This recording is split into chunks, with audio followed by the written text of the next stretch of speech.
الحمدللہ 1990 سے ادارہ دعوت و ارشاد الیگزینڈریا ورجینیا کے زیر اہتمام ہر اتوار بعد نماز ظہر درس قرآن کا یہ مبارک سلسلہ جاری ہے۔ آج مورخہ ستمبر 2012 کا یہ درس قرآن سورۃ انفال کی آیت نمبر 5 سے شروع ہو رہا ہے۔ اعوذ باللہ من الشیطان الرجیم بسم اللہ الرحمن الرحیم کما اخرجک ربک من بیتک بالحق وإن فریقا من المؤمنین لکارہون یجادلونک فی الحق بعدما تبین کأنما یساقون الی الموت وهم ينظرون وإذ يعدكم الله إحدى الطائفتين أنها لكم وتودون أن غير ذات الشوكة تكون لكم ويريد الله أن يحق الحق بكلماته ويقطع دابر الكافرين ليحق الحق ويبطل الباطل ولو كره المجرمون إذ تستغيثون ربكم فاستجاب لكم أني ممدكم بألف من الملائكة مردفين وما جعله الله إلا بشرى ولتطمئن به قلوبكم وما النصر إلا من عند الله إن الله عزيز حكيم إذ يغشيكم النعاس أمنة منه وينزل عليكم من السماء ماء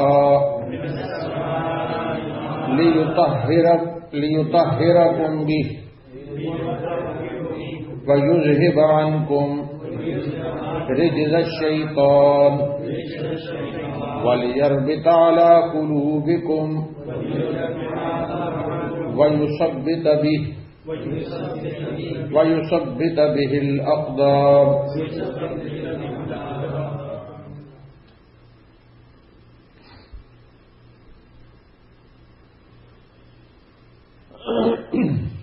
ترجمہ۔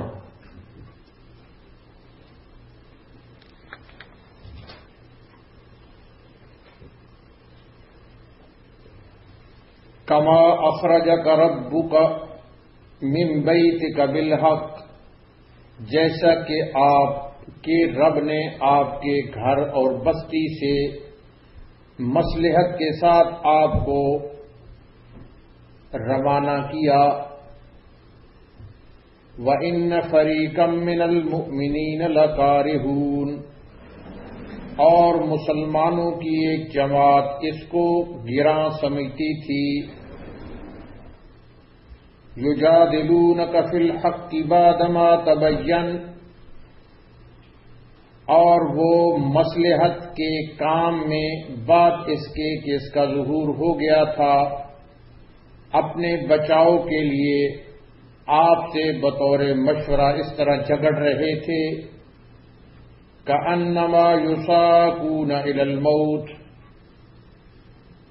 گویا کہ کوئی ان کو موت کی طرف ہانکے لے جاتا ہے، وَهُمْ يَنْظُرُونَ اور وہ دیکھ رہے ہیں۔ وَإِذْ يَعِدُكُمُ اللَّهُ إِحْدَى الطَّائِفَتَيْنِ اور تم لوگ اس وقت کو یاد کرو جب کہ اللہ تعالی نے تم سے ان دو جماعتوں میں سے ایک کا وعدہ کیا،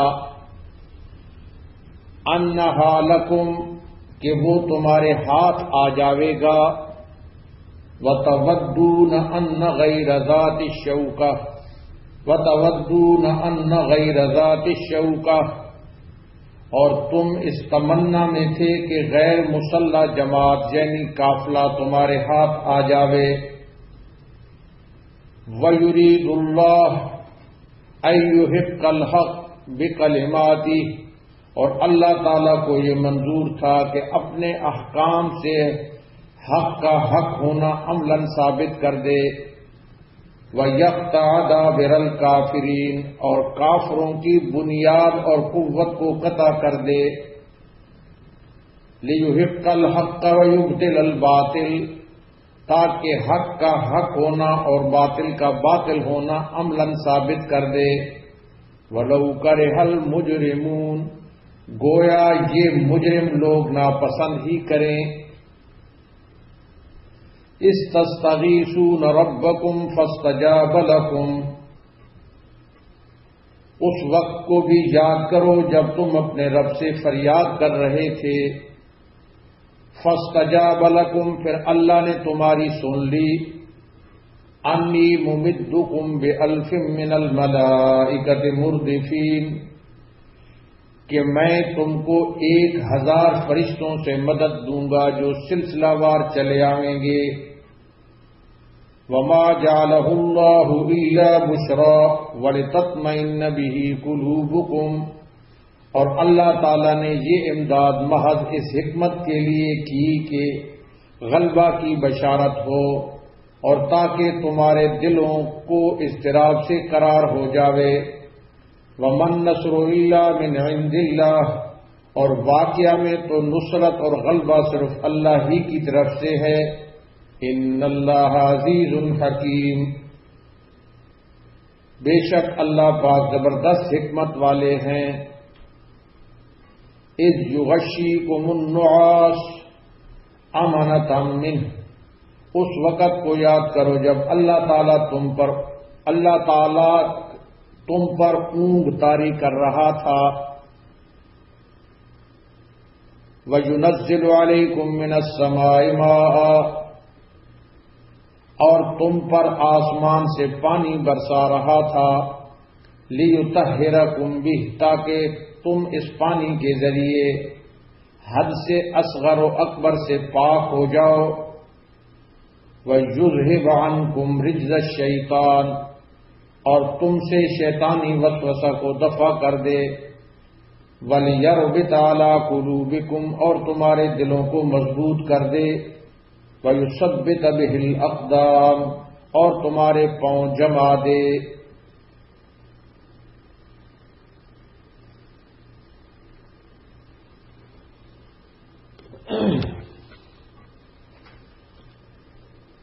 اس صورت میں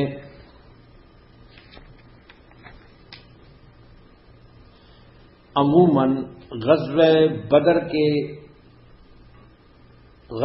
بدر کی کامیابی کے ذکر کے واقعات ہیں، اور اس ضمن میں جو انعامات خداوندی مبذول ہوئے غزوہ بدر میں کامیابی کے سلسلے میں ان کی یاد دہانی مقصود ہے اس صورت میں، اور یہ بتلانا ہے کہ دیکھو تو صحیح باوجود بے سر و سامانی کے جنگ بدر میں کس طرح از اول تا آخر تائید غیبی تمہاری معین اور مددگار رہی،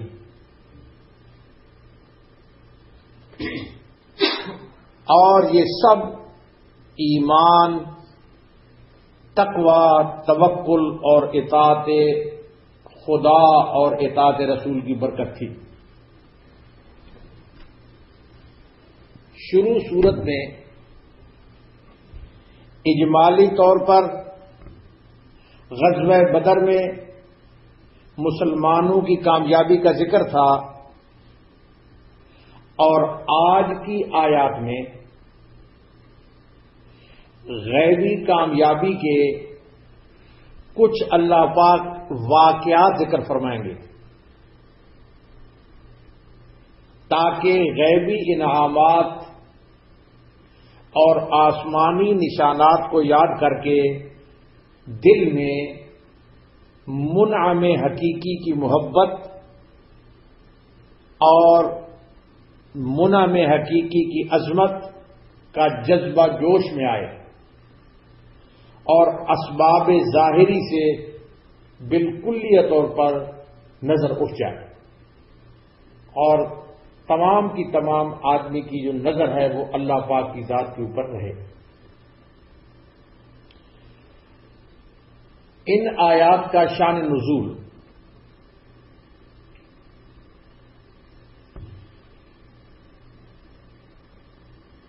پہلا واقعہ جو پیش آیا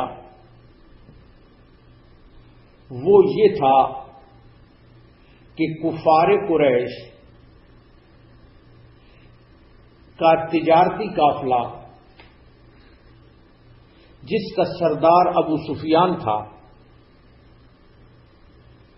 شام سے مال تجارت لے کر مکہ واپس آ رہا تھا۔ توجہ کے ساتھ سنتے جائیں واقعہ شروع ہو چکا۔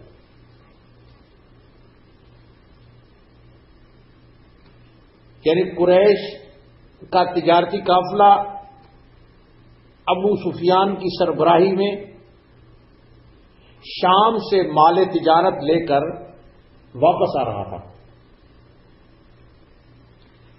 حضور اقدس صلی اللہ علیہ وسلم کو اس قافلے کی خبر ملی کہ شام سے یہ قافلہ مکہ کی طرف جا رہا ہے،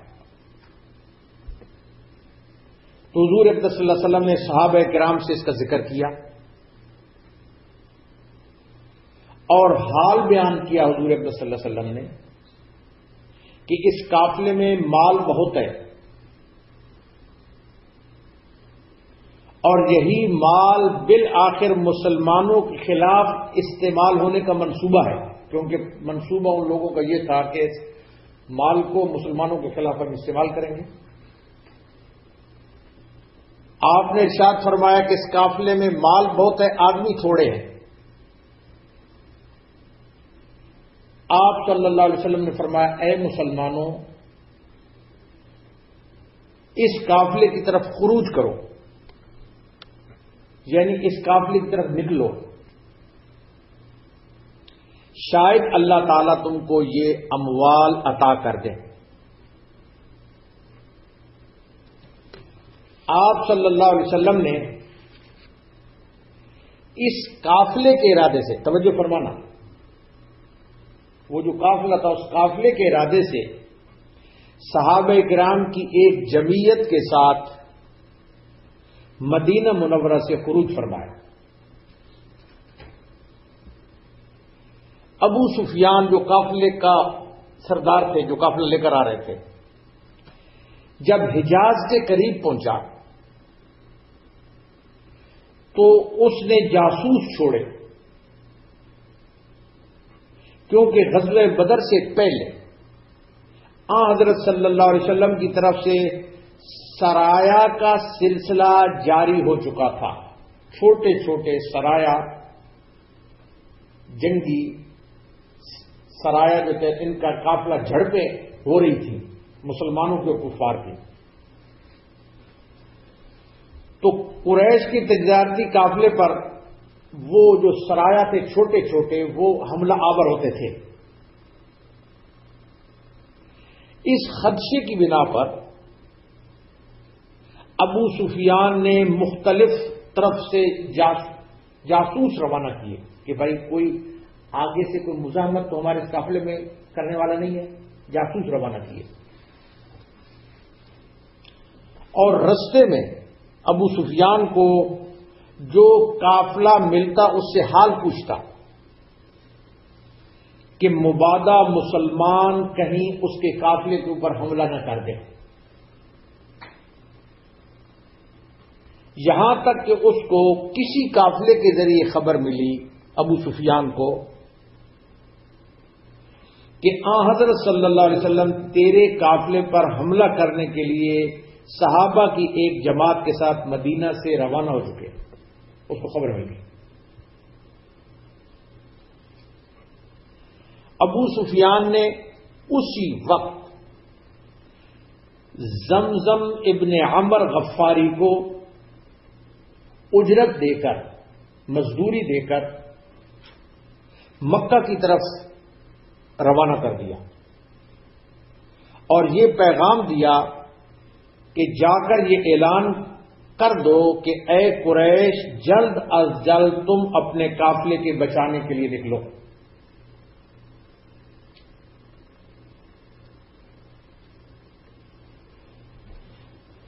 جب اہل مکہ کو یہ خبر پہنچی کہ ہمارے قافلے کے اوپر حملہ ہونے والا ہے، تو ان کے تو مال تھے نا اس میں، تو ابو جہل ایک بہت بڑا لشکر لے کر قافلے والوں کی مدد کے لیے روانہ ہوا۔ وہ جو اس کا قافلہ آ رہا تھا ان کی مدد کے لیے ابو جہل مکہ مکرمہ سے کیا ہوا؟ روانہ ہوا۔ مگر ابو سفیان جو قافلے کے لے کر آ رہے تھے، مگر ابو سفیان دوسرا رستہ اختیار کر کے قافلے کو مسلمانوں کی زد سے انہوں نے بچا لیا، رستہ تبدیل کر دیا ابو سفیان نے اور اپنے تجارتی قافلے کو مسلمانوں کی زد سے بچا لیا۔ لیکن ابو جہل جو مکہ سے نکل چکا تھا لڑائی کے ارادے سے، وہ مقام بدر میں آ پہنچا۔ مکہ سے چل کر وہ کہاں پر آ کر پہنچا؟ مقام بدر میں آ کر پہنچ گیا۔ ادھر حضرت صلی اللہ علیہ وسلم اس وقت وادی زفران میں تشریف فرما تھے، جس وقت اس کا قافلہ مقام بدر میں پہنچا۔ حضور اقدس صلی اللہ علیہ وسلم اس وقت وادی زفران میں موجود تھے۔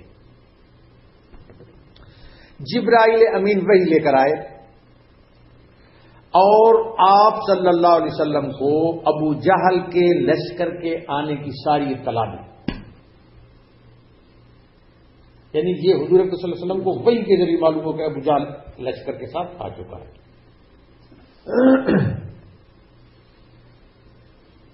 حضرت صلی اللہ علیہ وسلم نے صحابہ کرام سے فرمایا وادی زفران میں، فرمایا آپ نے کہ حال یہ ہے، آپ نے ارشاد فرمایا کہ حال یہ ہے کہ ادھر سے تو قافلہ آتا ہے اور ادھر سے لشکر، ادھر سے قافلہ اور ادھر سے لشکر۔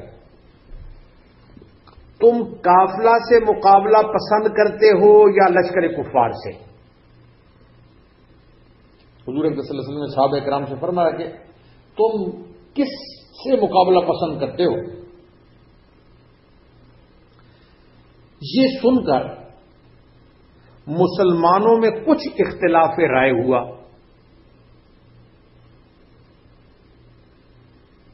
مسلمانوں میں کچھ کیا ہوا؟ اختلاف رائے ہوا۔ بعض نے حضرت صلی اللہ علیہ وسلم کی مرضی پر چھوڑ دیا، بعضوں نے تو کہا یا رسول اللہ جیسے آپ کی مرضی ہے آپ فرمائیں، ہماری کوئی مرضی رائے نہیں ہے، آپ کی مرضی ہماری مرضی۔ اور بعض نے کہا، صحابہ نے عرض کیا جب رائے لی حضور صلی اللہ علیہ وسلم نے کہ ہم لڑائی کے ارادہ سے نہیں نکلے تھے، کیونکہ جب مدینہ منورہ سے روانہ ہوئے تھے تو وہ قافلے کے لیے نکلے تھے نا، لڑائی تو مقصد، لڑائی کے لیے تو آدمی ارادہ کر کے اور تیاری کر کے نکلتا۔ تو انہوں نے کہا یا رسول اللہ ہم لڑائی کے ارادے سے نہیں نکلے تھے اور نہ اس کے لیے ہم نے کوئی تیاری کی،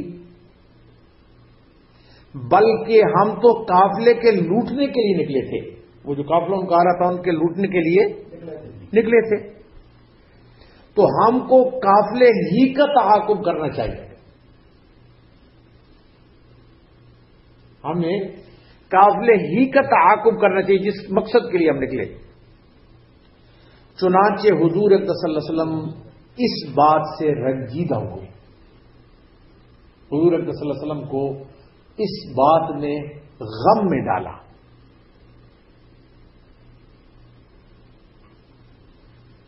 تو اس وقت حضرت ابو بکر صدیق رضی اللہ تعالی عنہ، حضرت عمر رضی اللہ تعالی عنہ، حضرت مقداد رضی اللہ تعالی عنہ اور حضرت سعد بن معاذ رضی اللہ تعالی عنہ نے اطاعت آمیز اور جان نثارانہ تقریریں کی. ان کی تقریریں اطاعت آمیز کہ بھائی ہم آپ کی اطاعت کریں گے اور جان نثار، ہم آپ کے اوپر جان نثار کرنے کے لیے تیار ہیں. تو ان حضرات نے اطاعت آمیز اور جان نثارانہ کیا کی؟ تقریریں کی اور کہا کہ ہم دل و جان سے لڑائی پر آمادہ ہیں. حضرت سعد بن معاذ رضی اللہ تعالی عنہ نے عرض کیا، یا رسول اللہ، ہم آپ کے مطیع ہیں اور ہم آپ کے فرمانبردار ہیں. اللہ تعالی نے جو آپ کو حکم دیا ہے آپ ویسا ہی کیجئے.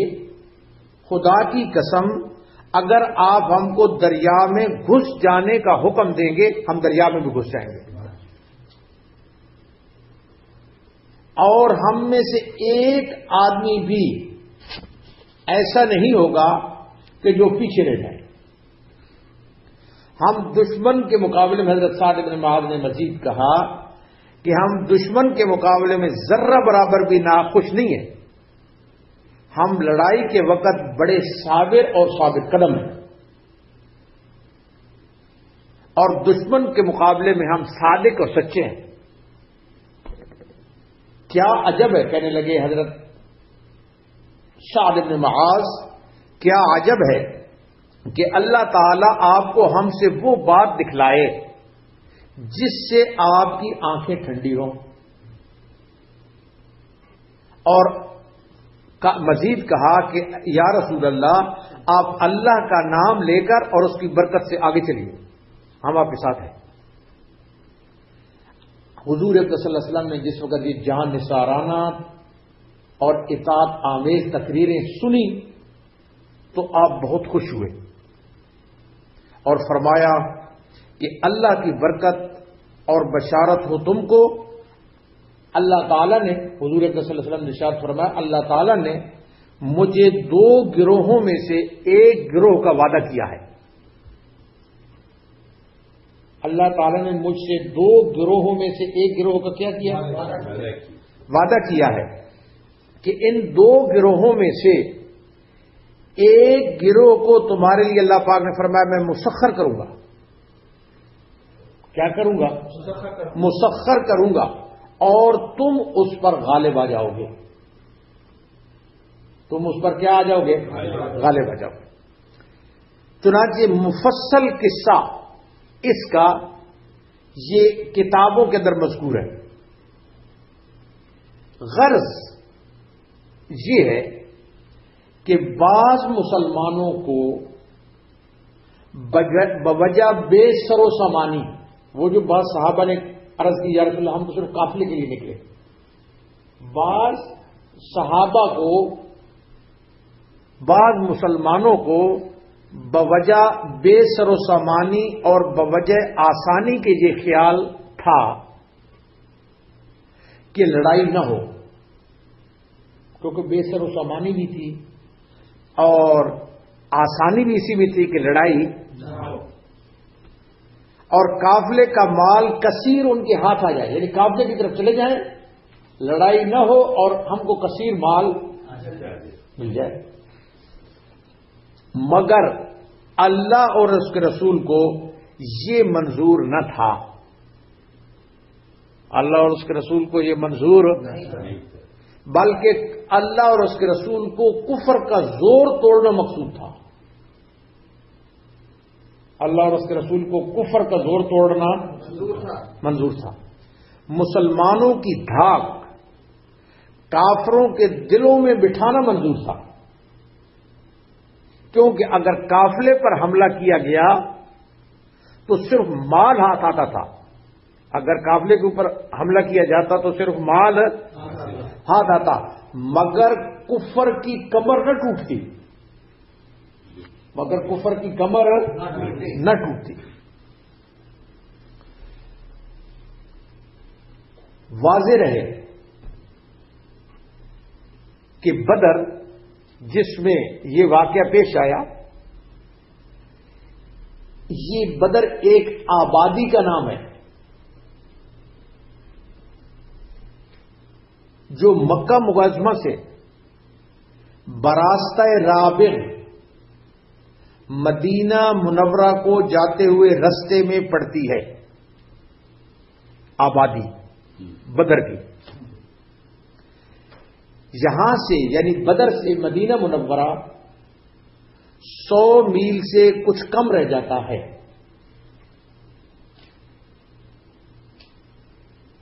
بدر نامی ایک شخص تھا.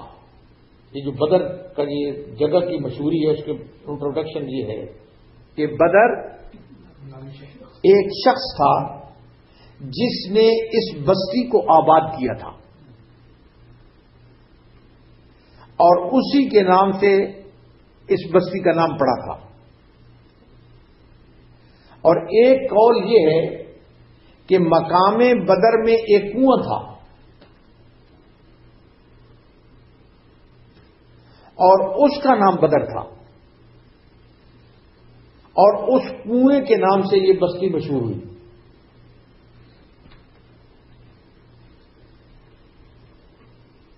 اب ابو جہل جو بدر کے مقام پہ پہنچ چکا تھا، اس کے لشکر کی کیفیت. ابو جہل کے لشکر میں تقریباً سب سرداران قریش شامل تھے.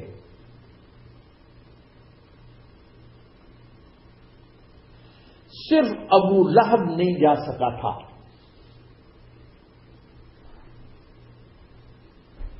اس نے یعنی ابو لہب نے اپنی جگہ ابو جہل کے بھائی عاصی ابن حشام کو بھیج دیا تھا.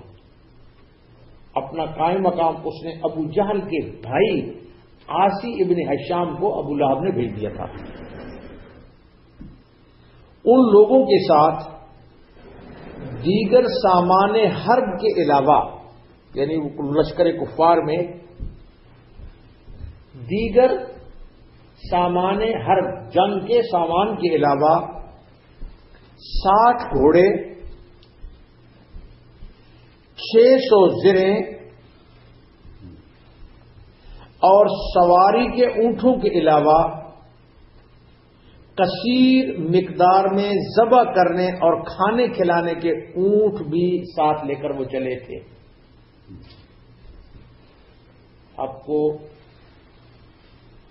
ان کے سامان کے سلسلے میں کیفیت بتائی جا رہی ہے کہ سامان حرب کے ساتھ ان کے ساتھ 60 گھوڑے تھے،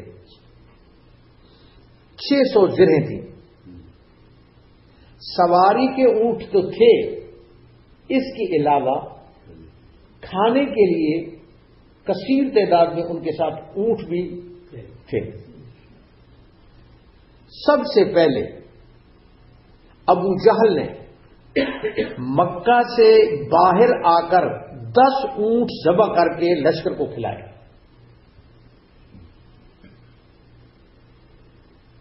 پھر مقام اسفان میں اس کے بعد دوسرا مقام آیا تھا، مقام کفار، لشکر کفار جب چلا مکہ سے. پھر مقام اسفان میں امیہ ابن خلف نے 9 اونٹ ذبح کر کے پوری لشکر کو کھلائے. پھر مقام قدید میں سہیل ابن عمر نے 10 اونٹ ذبح کیے. پھر اگلی منزل میں شیبہ ابن ربیہ نے 9 اونٹ ذبح کیے. پھر اس سے اگلی منزل مقام جوفہ میں عقبہ ابن ربیہ نے 10 اونٹ ذبح کیے. اس طرح ہر منزل میں تقریباً 10 اونٹ وہ لوگ ذبح کرتے رہے اور کھاتے اور کھلاتے رہے،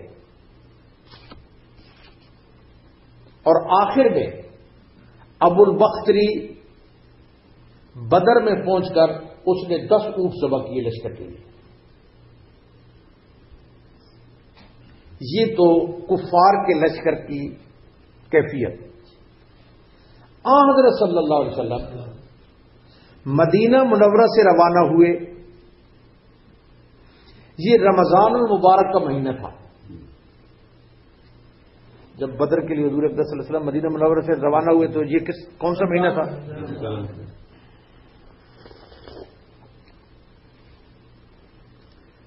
حضور اقدس صلی اللہ علیہ وسلم نے حضرت عبداللہ ابن مکتوم کو اپنا خلیفہ بنایا۔ مدینہ منورہ سے جب روانہ تو یہ حضرت عبداللہ ابن مکتوم نابینا صحابی تھے، تو ان کو اپنا مدینہ منورہ میں کیا بنایا؟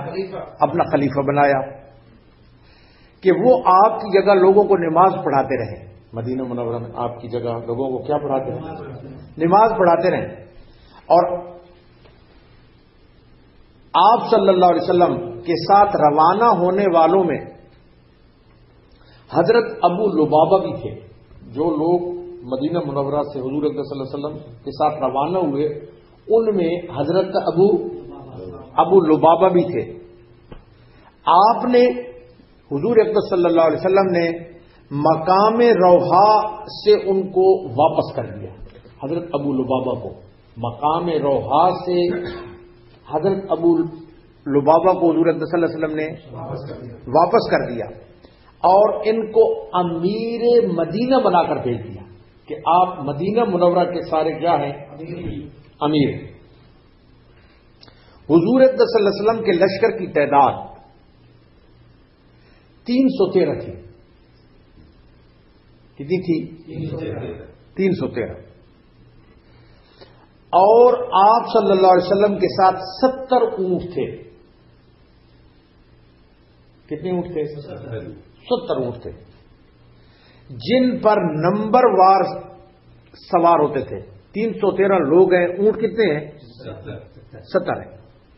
تو نمبر وار لوگ اونٹ کے اوپر کیا ہوتے تھے؟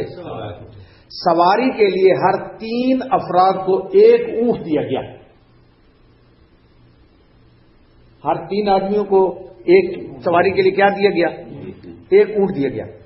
خود جناب نبی کریم صلی اللہ علیہ وسلم بھی حضرت ابو لبابہ رضی اللہ تعالی عنہ اور حضرت علی رضی اللہ تعالی عنہ کے ساتھ 1 اونٹ میں شریک تھے۔ یعنی کہ ان کو آپ صلی اللہ علیہ وسلم کا بھی جو اونٹ تھا اس میں بھی یہ 3 شریک تھے۔ نوبت کے اعتبار سے یعنی باری کے اعتبار سے آپ صلی اللہ علیہ وسلم بھی پیدل چلتے تھے، کیونکہ 3 آدمی کے لیے 1 اونٹ ہوتا تھا، جس کی نوبت ہوتی وہ اوپر اونٹ کے بیٹھتا تھا، باقی دونوں کیا چلتے تھے؟ حضور اکرم صلی اللہ علیہ وسلم کی بھی جب نوبت آ جاتی تو آپ بھی اپنی نوبت کے اوپر پیدل چلتے تھے۔ مقام روحا تک یہی سلسلہ رہا۔ جب روحا سے حضرت ابو لبابہ کو واپس کیا، جب مقام روحا سے حضرت ابو لبابہ کو واپس کر دیا تو حضرت علی رضی اللہ تعالیٰ عنہ اور حضرت مرثد رضی اللہ تعالیٰ عنہ کے ساتھ 1 اونٹ میں حضور اکرم صلی اللہ علیہ وسلم شریک رہے۔ 1 اونٹ میں کیا رہے؟ حضرت عبداللہ ابن مسعود رضی اللہ تعالیٰ عنہ کا بیان ہے کہ جب آپ صلی اللہ علیہ وسلم کے پیدل چلنے کی نوبت آتی، حضرت عبداللہ ابن مسعود فرماتے ہیں کہ جب حضور اقدس صلی اللہ علیہ وسلم کے پیدل چلنے کی کیا آتی؟ نوبت آتی، باری آتی، تو حضرت ابو لبابہ اور حضرت علی یہ عرض کرتے کہ یا رسول اللہ آپ برابر سوار رہیں، آپ برابر سوار رہیں، ہم آپ کی طرف سے پیدل چل لیں گے۔ آپ برابر سوار رہیں اونٹ کے اوپر، ہم آپ کی طرف سے پیدل کیا کر لیں گے؟ ہم آپ کی طرف سے پیدل چل لیں گے۔ حضور اقدس صلی اللہ علیہ وسلم جواب میں فرماتے، کس میں فرماتے؟ جواب میں فرماتے ما انتما باقوا منی ولا انا باغنا عن الاجر منکما. جناب نبی کریم صلی اللہ علیہ وسلم سے نے ارشاد فرمایا تم دونوں مجھ سے زیادہ کبھی نہیں ہو. آپ ارشاد فرماتے تم مجھ سے زیادہ چلنے میں کبھی ما انتما باقوا منی، تم دونوں مجھ سے زیادہ کبھی نہیں ہو. ولا انا باغنا عن الاجر منکما، اور ثواب کے اعتبار سے بھی میں تمہاری نسبت بے نیاز نہیں ہوں. یعنی جیسے تمہیں ثواب کی ضرورت ہے مجھے بھی ثواب کی ضرورت ہے. حضور صلی اللہ علیہ وسلم فرماتے جیسے تم کو ثواب کی ضرورت ہے مجھے بھی ثواب کی، مجھے بھی چلنے دو، مجھے بھی چلنے دو. تو یہ تھوڑا سا آپ کے سامنے مقام بدر کا نقشہ آ گیا. اب آیات کی طرف دیکھو تو پھر آگے مزید تفصیلات آئے گی. پہلی آیت نمبر 5 فرمایا کما اخرجک ربک من بیتک بالحق، جیسا کہ آپ کے رب نے آپ کے گھر اور بستی سے مصلحت کے ساتھ آپ کو بدر کی طرف روانہ کیا. غزوہ بدر میں اللہ جل شانہ کی طرف سے جو خالص نصرت اور امداد آپ کو ہوئی، جو خالص نصرت اور امداد حضور اقدس صلی اللہ علیہ وسلم کو ہوئی، اس کا سبب یہ تھا کہ اس لڑائی میں جو کچھ کیا، اس لڑائی میں جو کچھ ہوا وہ حضور اقدس صلی اللہ علیہ وسلم کی اپنی خواہش اور رائے سے نہیں تھا. اس لڑائی میں جو کچھ ہوا وہ حضور اقدس صلی اللہ علیہ وسلم کی خواہش اور رائے سے نہیں تھا، بلکہ خالص امر ربی تھا. خالص کیا تھا؟ امر ربی. اور وہ حکم خداوندی کے سب کچھ تابع کیا گیا. جو کچھ کیا گیا وہ حکم خداوندی کے اسی حکم سے آپ، یعنی اللہ کے حکم سے ہی آپ گھر سے نکلے. اللہ کے حکم سے ہی آپ گھر سے نکلے. اور اطاعت حق کا یہی نتیجہ ہونا چاہیے، اور یہی ہوتا ہے کہ حق تعالیٰ کی پھر امداد اور نصرت ان کے ساتھ ہو جاتی ہے. یہ لفظ اخرجہ کا، کما اخرجہ کا، یہ اشارہ کر رہا ہے. یہ لفظ اخرجہ کیا کر رہا ہے؟ اشارہ کر رہا ہے کہ آج رسول اللہ علیہ وسلم بدر کی لڑائی کے لیے حضور اقدس صلی اللہ علیہ وسلم کا نکلنا در حقیقت حق تعالی کا نکالنا ہے. اللہ پاک فرماتے ہیں ہم نے آپ کو نکالا، ہم نے آپ کو کیا کیا؟ سبحان اللہ. فرمایا کما اخرجک ربک من بیتک بالحق، جیسا کہ آپ کے رب نے آپ کے گھر سے مصلحت کے ساتھ آپ کو نکالا. اللہ نے مصلحت کے ساتھ آپ کو گھر سے کیا کیا؟ اللہ نے نکالا آپ کو. یعنی جو آپ کی ذات سے ظاہر ہوا لیکن نکالا کس نے؟ اللہ نے. یہاں یہ بات بھی قابل نظر ہے کہ اخرجک ربک کا فرمایا، جس میں اللہ جل شانہ کی جو صفت ہے رب کی فرمائی. اللہ پاک کے ناموں میں لفظ کون سا ہے یہاں پر؟ کما اخرجک ربک. یہاں پر اللہ پاک کی صفت ربک کا فرمائی. کیا فرمائی؟ جس میں اللہ جل شانہ کی صفت رب کے ساتھ ذکر کر کے اشارہ فرمایا جا رہا ہے. کیا فرمایا جا رہا ہے؟ اشارہ فرمایا جا رہا ہے کہ اللہ پاک مظلوم مسلمانوں کی فتح، کیونکہ مسلمانوں کے اوپر مکہ میں بڑے ظلم ہو چکے تھے، تو مظلوم مسلمانوں کی فتح اور مغرور اور ظالم کفار کی شکست کے لیے اللہ نے آپ کو نکالا ہے. اور یہ اللہ پاک کی شان ربوبیت کا تقاضا ہے. یہ اللہ پاک کی شان ربوبیت کا تقاضا ہے. اور آگے فرمایا من بیتک، کس سے؟ لفظ دیکھو مم بیتک، بیت کہتے ہیں گھر کو، بیت کس کو بولتے ہیں؟ مم بیتک یعنی گھر سے مراد یا تو مدینہ طیبہ کا گھر ہے یا گویا پورا مدینہ طیبہ، یا گویا پورا مدینہ طیبہ ہے۔ اور آگے لفظ فرمایا بالحق، قرآن پاک میں ایک ایک جو لفظ ہے نا اس کے آگے لفظ کون سا فرما رہا ہے؟ کما اخرجک ربک من بیتک بالحق، جیسا کہ آپ کے رب نے آپ کے گھر اور بستی سے مصلحت کے ساتھ آپ کو بدر کی طرف روانہ کیا۔ بدر کی طرف کیا کیا؟ روانہ کیا۔ بدر کی طرف اللہ پاک نے یہ بالحق کا لفظ اضافہ کر کے بتا دیا کہ یہ ساری کارروائی احقاق حق اور ابطال باطل کے لیے عمل میں آئی۔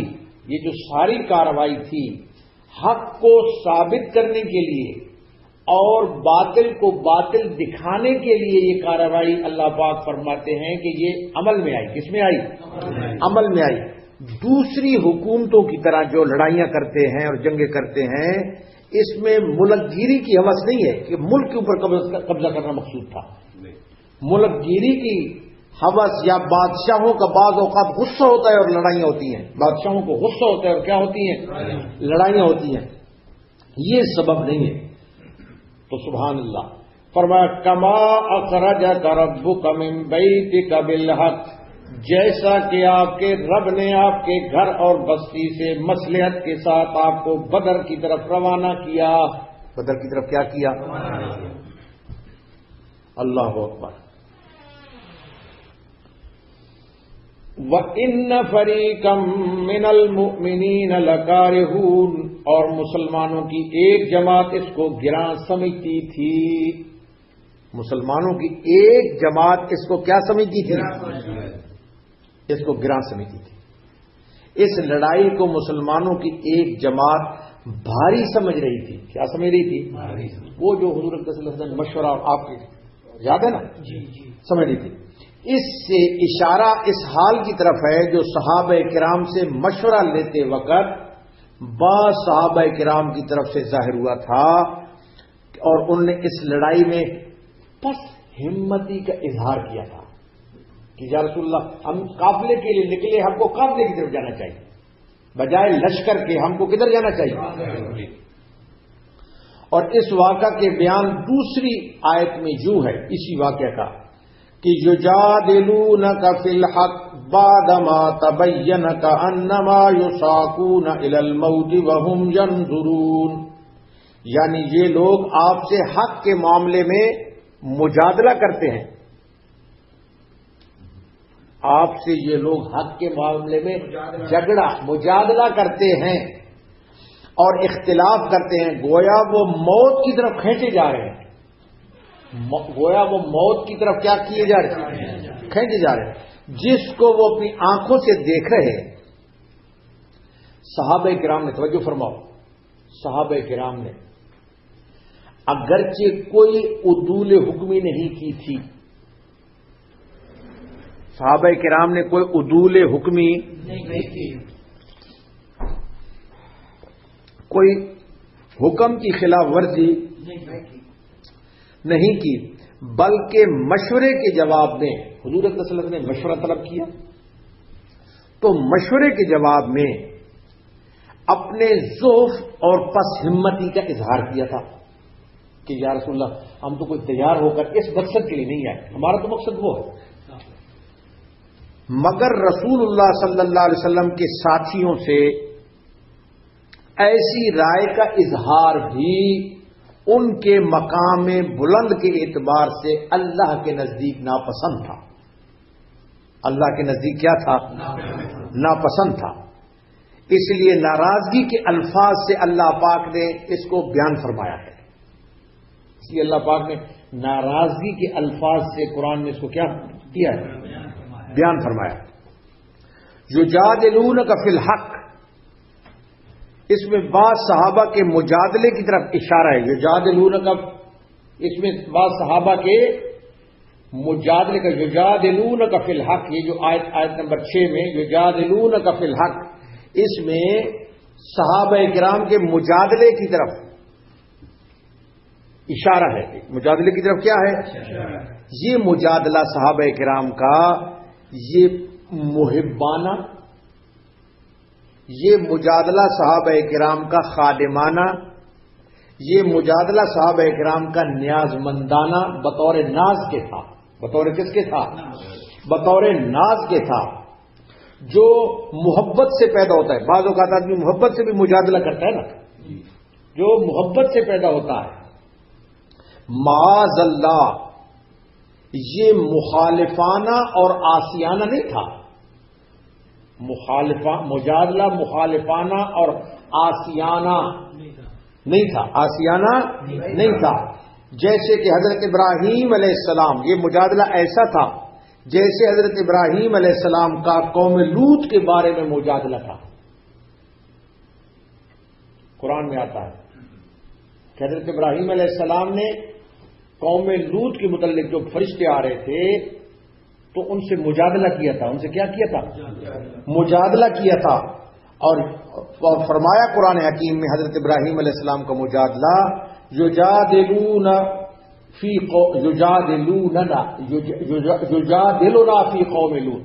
حضرت ابراہیم علیہ السلام قوم لوط کے بارے میں جھگڑنے لگ گئے، قوم لوط کے بارے میں جھگڑنے لگے. اسی وجہ سے اللہ پاک نے فریقم من المؤمنین فرمایا ہے. یہاں پر فریقم من المؤمنین فرمایا، یعنی کہ وہ فریق مومن تھا. وہ فریق کیا تھا؟ اگرچہ وہ مجادلہ کر رہا تھا لیکن فریق مومن تھا. ان کے مومن ہونے میں کوئی شک نہیں ہے، ان کے مومن ہونے میں کوئی شک نہیں ہے. تو معلوم ہوا کہ یہ مجادلہ ایمان کے منافی نہ تھا. یہ مجادلہ ایمان کے منافی. تو پھر ایک دفعہ ترجمہ سن لو. فرمایا یجادلونک فی الحق، اور وہ مصلحت کے کام میں یجادلونک فی الحق کے بعد ما تبین، وہ اس مصلحت کے کام میں بعد اس کے کہ اس کا ظہور ہو گیا تھا اپنے بچاؤ کے لیے آپ سے بطور مشورہ جھگڑ رہے تھے. آپ سے بطور مشورہ کأنما یساقون الی الموت وهم ینظرون، گویا کہ ان کو موت کی طرف ہانکے لیا جاتا ہے اور وہ دیکھ رہے ہیں. وہ گویا کہ ان کو موت کی طرف لے جایا جا رہا ہے اور وہ اس موت کو دیکھ رہے ہیں. وہ موت کو دیکھ رہے ہیں. اب اس کے بعد آیت نمبر کون سی ہے؟ آیت نمبر 7. آیت نمبر 7. وَإِذْ يَعِدُكُمُ اللَّهُ إِحْدَى الطَّائِفَتَيْنِ أَنَّهَا لَكُمْ وَتَوَدُّونَ أَنَّ غَيْرَ ذَاتِ الشَّوْكَةِ، اور تم لوگ اس وقت کو یاد کرو جب کہ اللہ تعالیٰ تم سے ان دو جماعتوں میں سے ایک کا وعدہ کرتے تھے کہ وہ تمہارے ہاتھ آ جاوے گی، تمہارے ہاتھ آ جائے گی، اور تم اس تمنا میں تھے کہ غیر مسلح جماعت یعنی قافلہ ہاتھ آوے. تمہاری تمنا یہ تھی کہ غیر مسلح جو قافلہ ہے وہ ہاتھ آوے. لیکن اللہ پاک چاہتے تھے یہ، اللہ پاک چاہتے تھے. توجہ فرماؤ. آگے فرمایا وَتَكُونُ لَكُمْ وَيُرِيدُ اللَّهُ أَن يُحِقَّ الْحَقَّ بِكَلِمَاتِهِ، اور اللہ تعالیٰ کو یہ منظور تھا کہ اپنے احکام سے حق کا حق ہونا عملاً ثابت کر دے. وَيَقْطَعَ دَابِرَ الْكَافِرِينَ، اور ان کافروں کی بنیاد اور قوت کو قطع کر دے. اللہ پاک یہ چاہتے تھے کافروں کی قوت کو ختم کرے، کافروں کی قوت کو ختم کرے.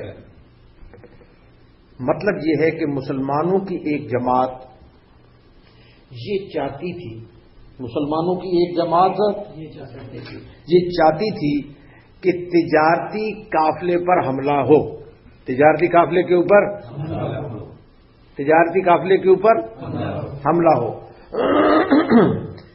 کہ کانٹا بھی نہ چبھے، کانٹا بھی نہ چبھے اور بہت سارا مال بھی ہاتھ میں آ جائے، بہت سارا مال بھی ہاتھ میں آ جائے. اور اللہ تعالیٰ یہ چاہتے تھے، اللہ تعالیٰ یہ چاہتے تھے کہ مسلمانوں کی بے سر و سامانی کے باوجود بے سر و سامانی کے باوجود مٹھی بھر جماعت، کتنی مٹھی بھر جماعت کفار کے لشکر جرار پر غالب آ جائے. اللہ پاک یہ چاہتے تھے، اللہ پاک کفار کے لشکر جرار کے اوپر کیا آ جائے؟ غالب آ جائے، تاکہ خدا کے وعدوں کی سچائی ظاہر ہو جائے، ظاہر ہو جائے اور اسلام کا معجزہ ظاہر ہو جائے، اور کفر ذلیل و خوار ہو جائے، اور دنیا کفر کی ذلت اور خواری کا تماشا دیکھے.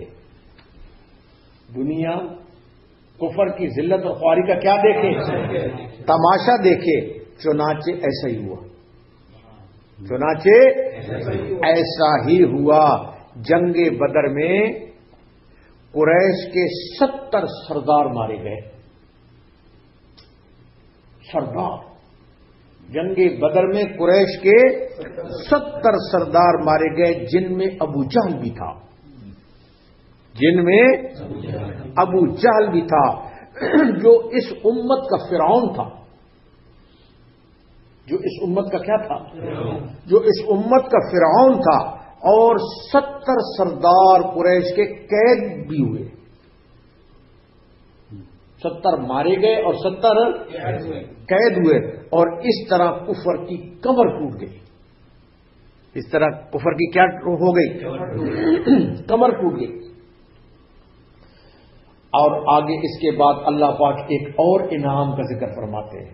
اب آیت نمبر ہے 9. توجہ ہے نا بھائی؟ فرمایا استستغیثون ربکم فاستجاب لکم. اس وقت کو یاد کرو جب تم اپنے رب سے فریاد کر رہے تھے، پھر اللہ تعالی نے تمہاری سن لی. انی ممدکم بألف من الملائکۃ مردفین، کہ میں تم کو 1000 فرشتوں سے مدد دوں گا جو سلسلہ وار چلے آویں گے. توجہ فرماؤ. میدان بدر میں بے سر و سامانی کی حالت تھی. کیا تھی؟ نہ کوئی اسلحہ تھا، نہ کوئی ساز و سامان تھا، نہ افرادی قوت تھی.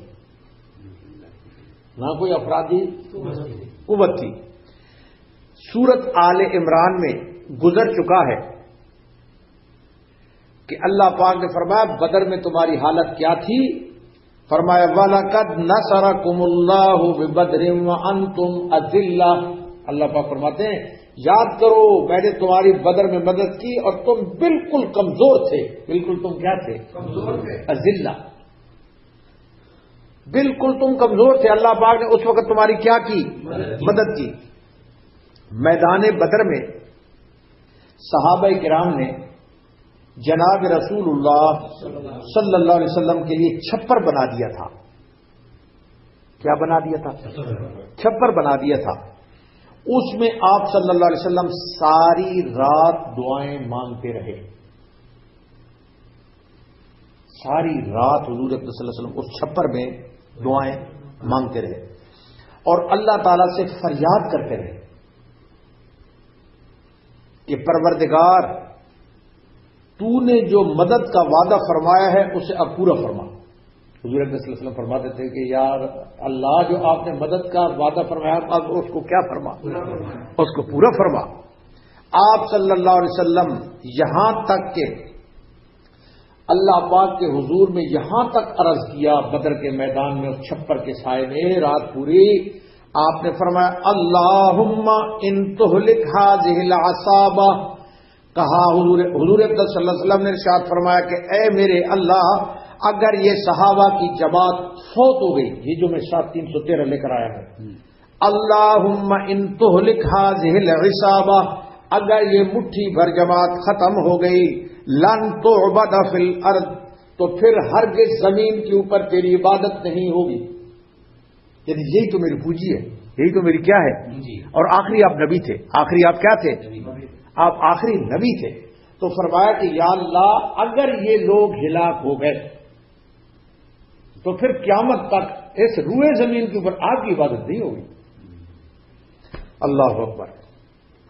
یہاں پر اللہ تعالیٰ نے اس بات کی طرف اشارہ فرمایا اور اللہ پاک یہی فرما رہے ہیں. دیکھو فرمایا استغیثون ربکم، وہ وقت بھی یاد کرو جب تم اپنے رب کو کی فریاد کر رہے تھے. رب کی حضور صلی اللہ علیہ وسلم کیا کر رہے تھے اور صحابہ کرام کیا کر رہے تھے؟ فریاد کیا کر رہے تھے؟ استغیثون ربکم، اس وقت کو بھی یاد کرو جب تم اپنے رب سے فریاد کر رہے تھے. فاستجاب لکم، پھر اللہ نے تمہاری سن لی، پھر اللہ نے تمہاری سن لی. اللہ پاک نے فاستجاب لکم، اللہ پاک نے تمہاری سنی. اچھا جب اللہ پاک نے سنی تو سننے کے بعد دیکھو اب انعام فرمایا انی ممدکم بألف من الملائکۃ مردفین.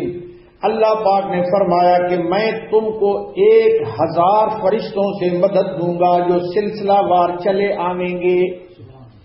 1000 فرشتوں سے اللہ پاک نے فرمایا تمہاری میں کیا دوں گا؟ توجہ فرماؤ.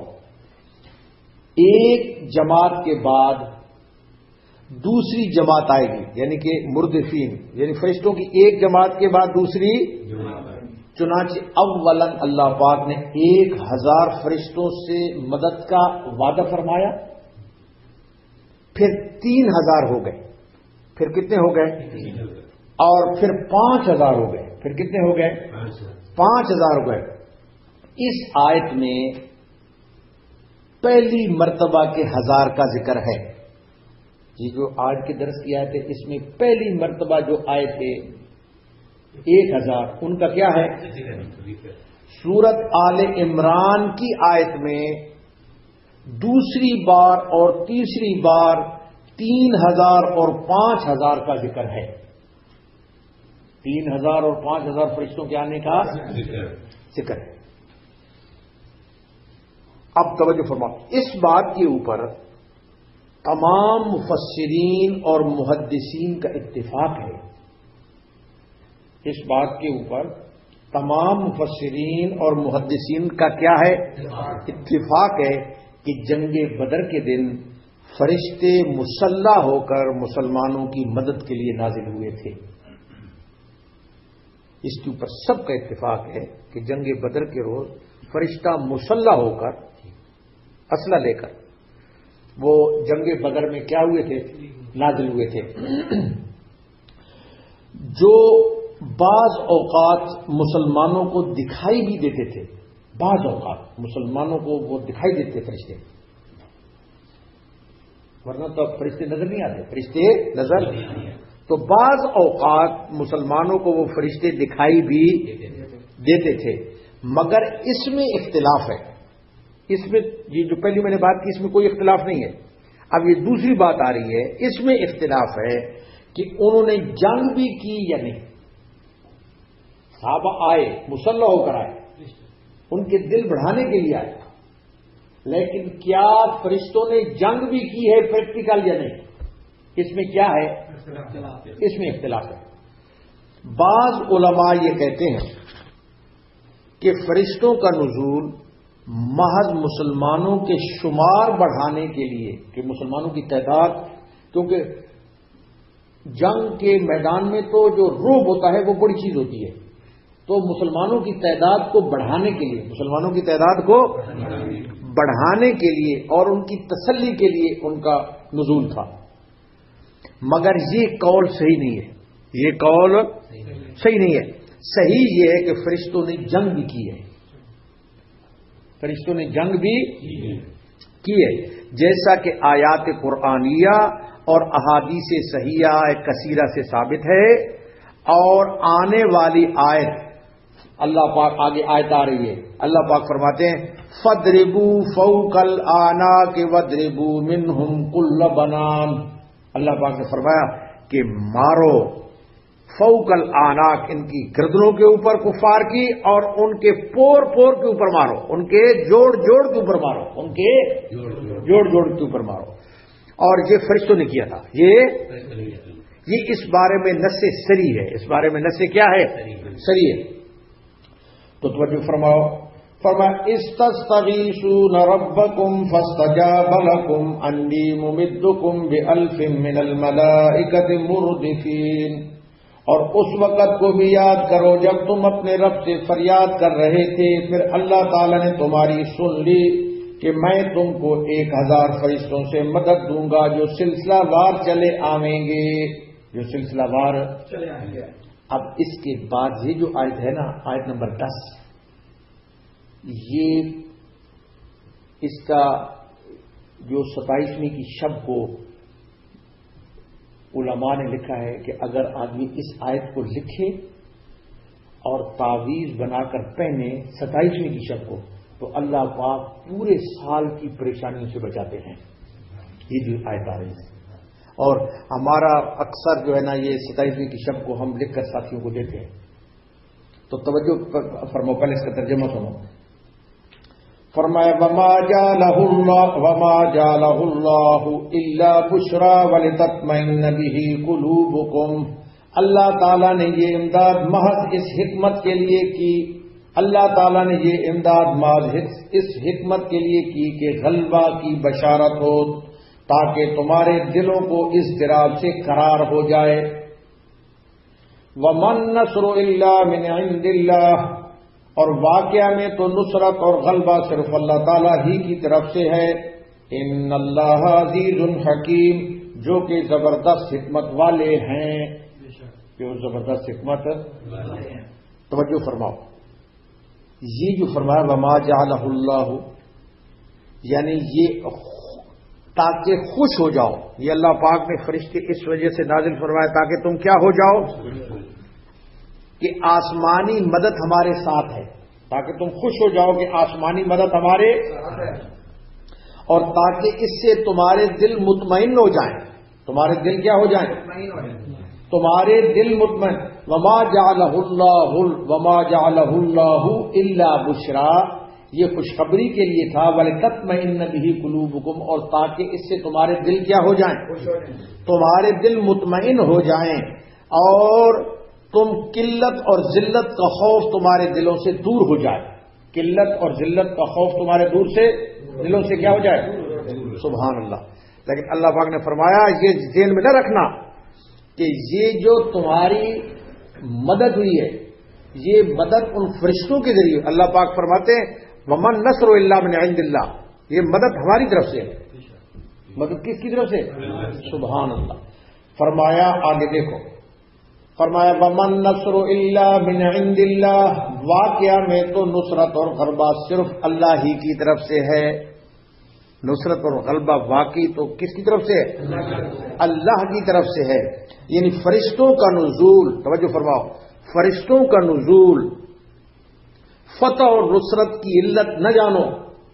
فرشتوں کا نزول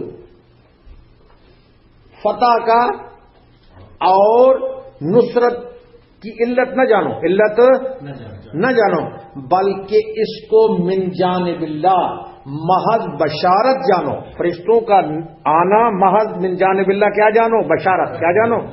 بشارت جانو. اللہ پاک بغیر فرشتوں کے بھی فتح اور نصرت دے سکتا ہے. اللہ پاک بغیر فرشتوں کی ومن نصر الا من عند اللہ، اللہ پاک بغیر فرشتوں کے بھی مدد دے سکتا ہے. اور فرمایا ان اللہ عزیز حکیم، اللہ پاک زبردست ہے اور حکمت والے ہیں. اللہ پاک زبردست ہے اور کیا ہے؟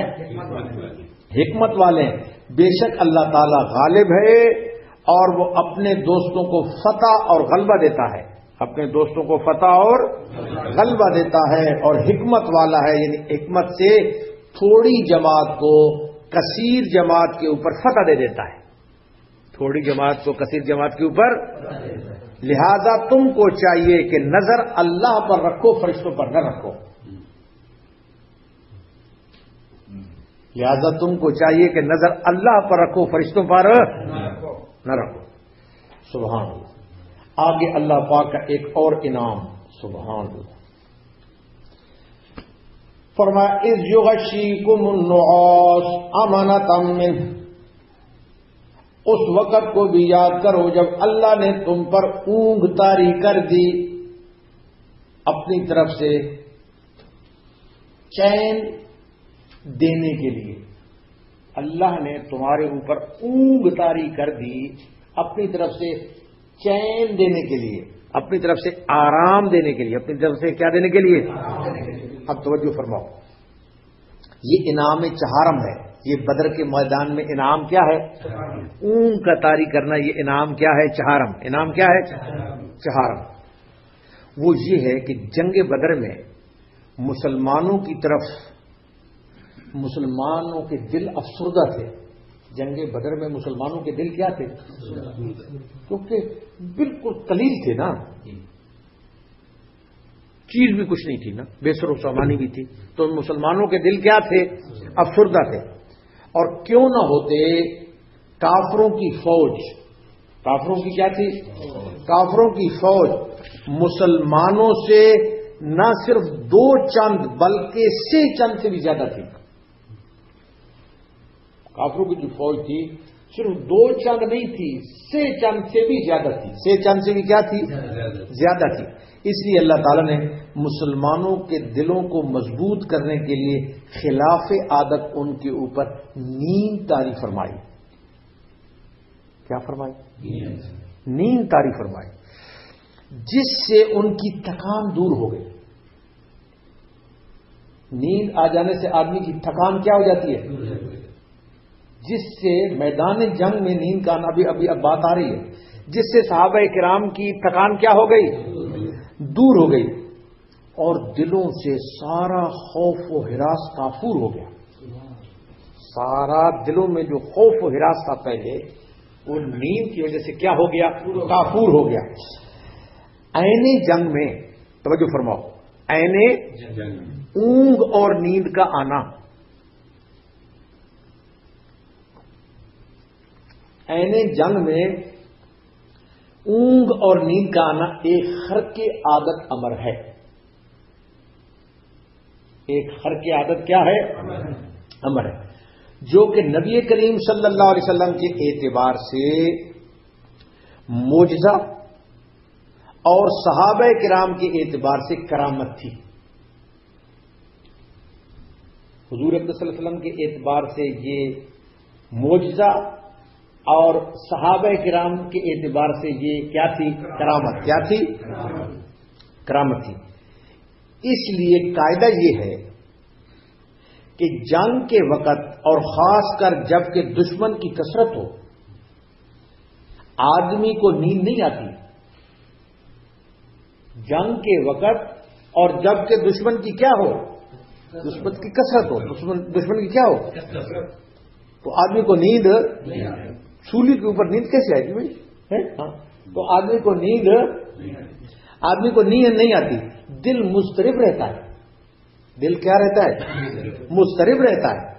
اہل بدر پر خدائے تعالی نے یہ احسان کیا کہ ان پر عین حالت قتال میں, عین حالت قتال میں, عین حالت جنگ میں اونگ کو مسلط کر دیا.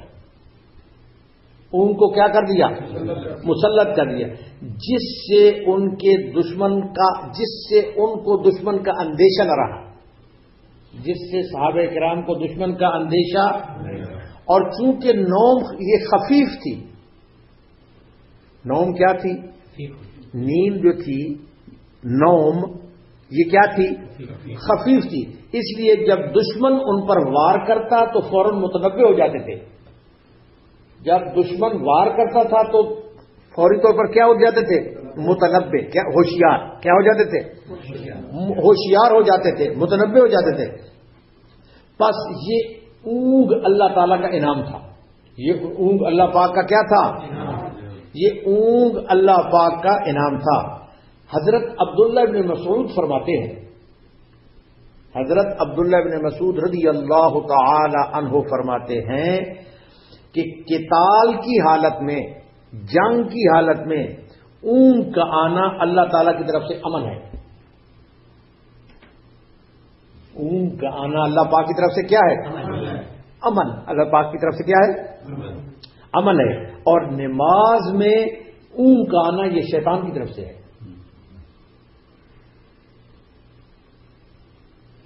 جنگ میں اونگ کا آنا یہ اللہ پاک کی طرف سے کیا ہے؟ امن ہے، اور نماز کے اندر اونگ کا آنا یہ کس کی طرف سے ہے؟ اور اسی طریقے سے درس قرآن کے ٹائم کے اوپر اونگ کا آنا یہ بھی کس کی طرف سے ہے؟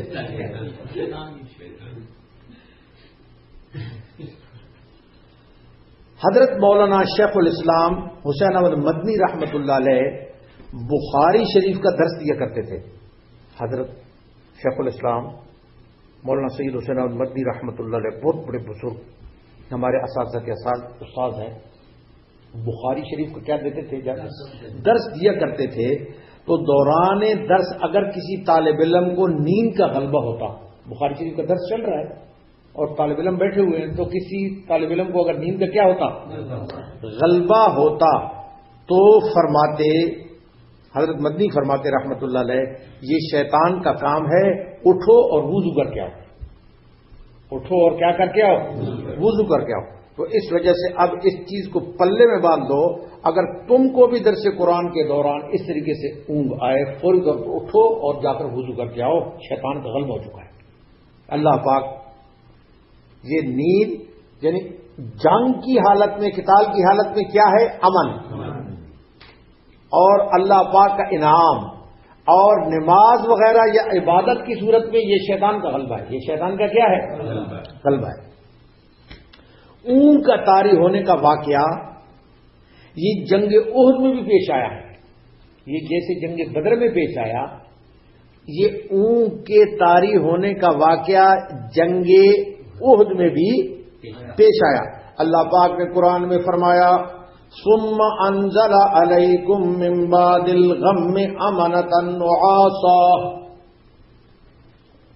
اللہ پاک نے فرمایا کہ پھر تمہیں جو غم ہوا تھا، کیونکہ احد میں صحابہ کو غم ہوا تھا اور صحابہ کو بڑی چوٹیں لگی تھی، تو اللہ پاک نے فرمایا کہ ہم نے تمہارے غم کو دور کرنے کے لیے تمہارے اوپر نیند مسلط کر دی۔ کیا کر دی؟ تاکہ نیند کے ساتھ تمہارا غم دور ہو جائے، تاکہ تمہارا نیند کے ساتھ کیا ہو جائے؟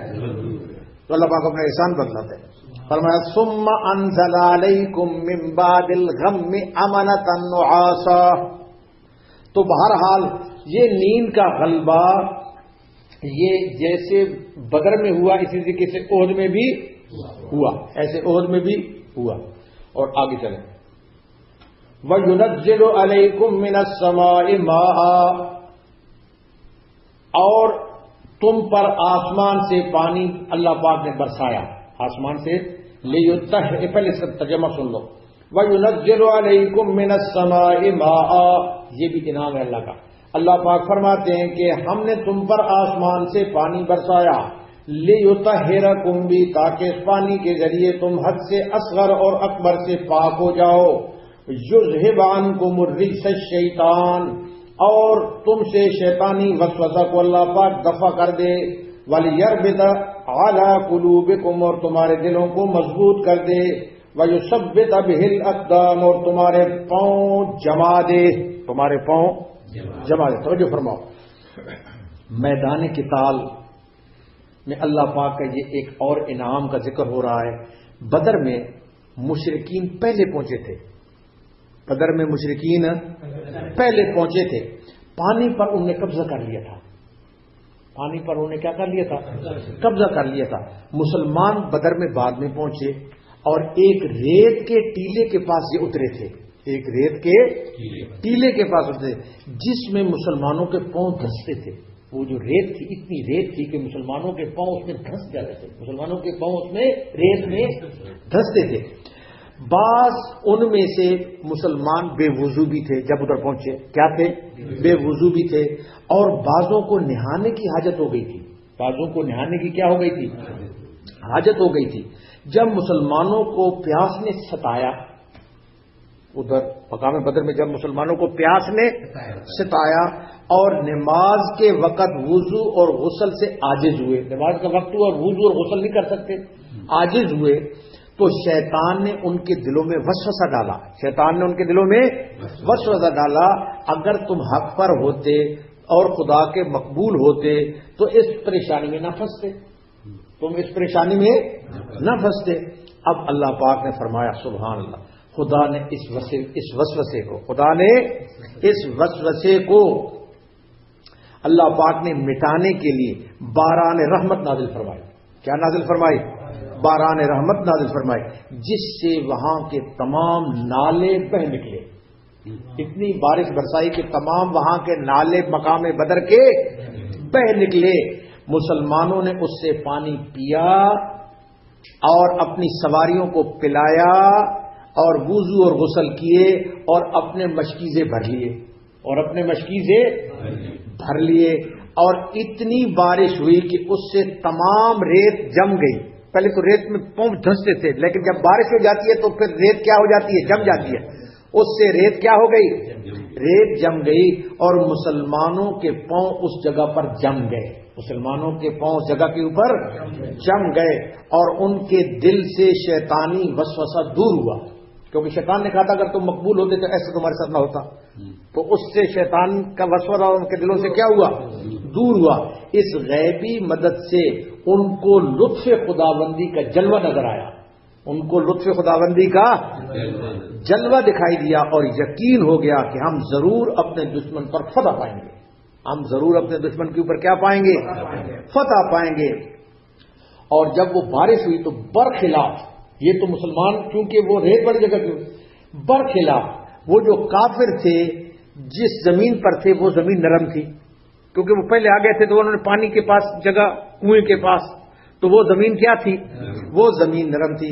بارش کی وجہ سے وہاں پر کیچڑ ہو گیا، بارش کی وجہ سے وہاں پر کیا ہو گیا؟ کیچڑ ہو گیا اور پھسلن ہو گئی، اور کیا ہو گئی؟ پھسلن ہو گئی۔ اور وہ جو کافر تھے ان کا چلنا دشوار ہو گیا، کیونکہ کیچڑ کے اندر اور پھسلن کے اندر چلنا کیا ہوتا ہے؟ دشوار ہو جاتا ہے۔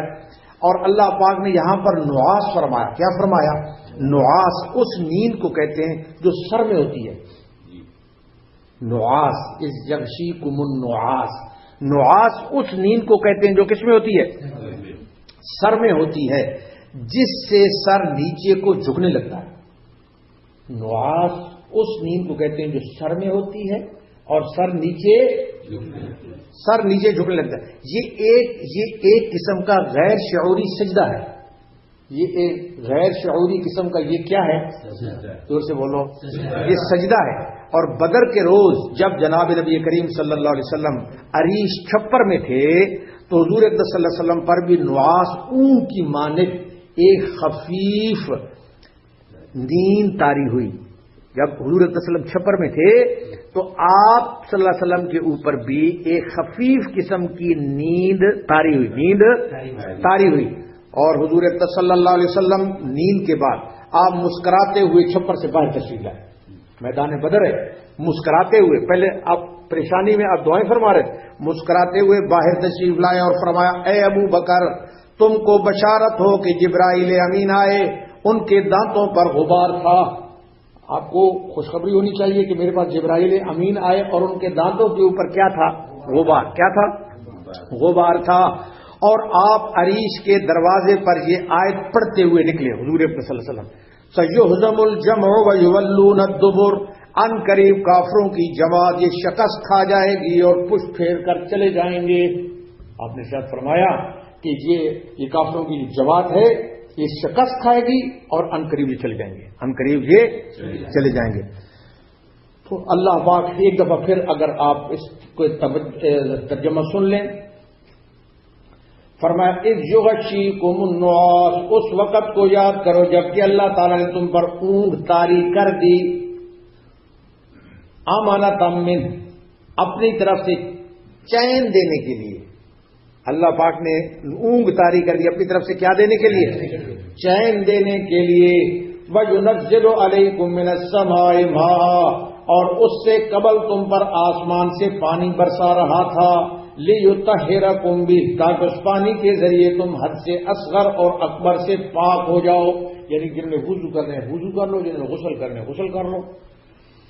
وَيُذْهِبَ عَنكُمْ رِجْزَ الشَّيْطَانِ، اور تم سے شیطانی وسوسہ کو دفع کر دے، کیونکہ شیطان نے دل میں ڈالا تھا کہ تم اگر مقبول ہوتے اتنی تکلیف میں کیوں ہوتے، تو اللہ پاک نے یہ پانی نازل کیا تھا کہ شیطان کے وسوسے کو اللہ پاک کیا